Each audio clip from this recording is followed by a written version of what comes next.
పసుపు కుంకుమతో పాలు పన్నీటితో శ్రీగంధపు ధారతో పంచామృతాలతో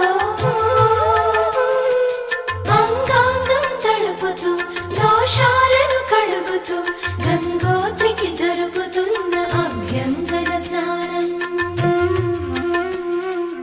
అమ్మా గంగమ్మ, కృష్ణమ్మకు చెప్పమ్మా కష్టం కలిగించొద్దని, యమునకు చెప్పమ్మా సాయమునకు వెనకాడొద్దని, గోదారికి కావేరికి ఏటికి సెలయేటికి కురిసేటి జడివానకి దూకే జలపాతానికి నీతో బుట్టులందరికీ చెప్పమ్మా మా